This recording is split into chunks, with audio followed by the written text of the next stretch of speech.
My last video, I spoke about my time in a hospital bed, lying for ages, not able to move, and how I was thinking about my situation in relation to all the troubles of what's going on in the world.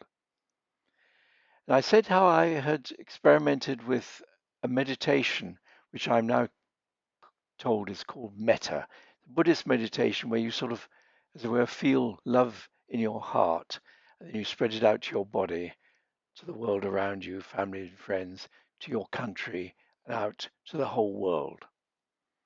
And I explained that in the context of what's going on in the world, this might seem a very sort of navel gazing waste of time.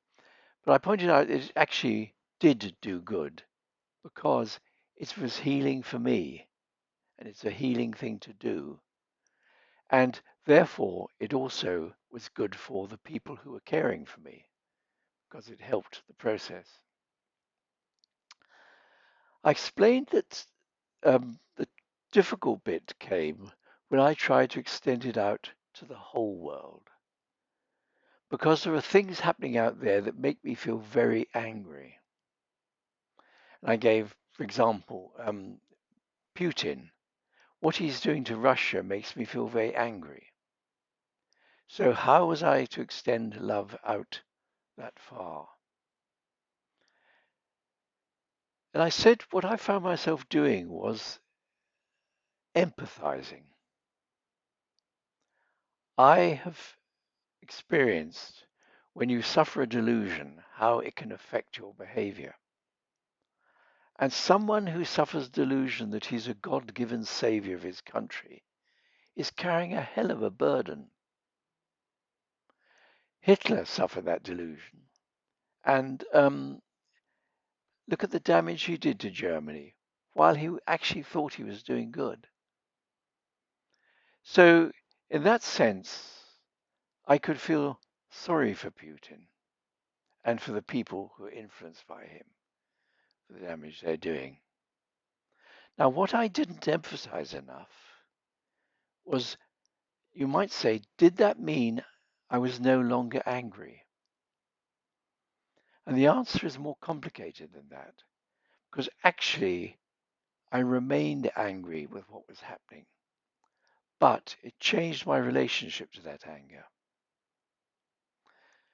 Now, it isn't easy to explain changes in feeling, and so I'll do what I normally do and I'll find an analogy.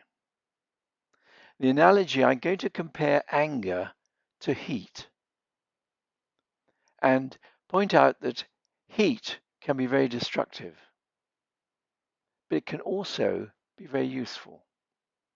And the same is true of anger. You don't want to banish anger because anger has played a vital role in the evolution of humankind. If it didn't, we probably wouldn't have it. And so the analogy I have is, imagine a iron frying pan. If you want to cook, you want the iron frying pan to be very hot. And that's good. But if the iron frying pan has an iron handle, it becomes rather difficult to cook without burning your fingers. That's why it's better to have an iron frying pan with a wooden handle, which is what I've got, because then you can cook away and you're holding just a wooden handle. Now, what it had done to my anger was rather like giving it a wooden handle, because I was still angry, but more angry with what goes on in the world than with particular people. And that meant that I was able to go back to sleep. And later, what I did was I sent a donation to a Ukraine charity. And that was good for me. That did good for me.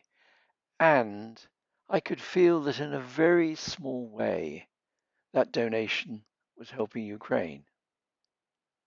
Now, I have no illusions about that small way.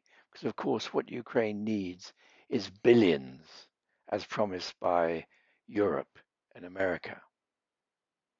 A, a small donation from an old man living off a state pension is not going to do very much.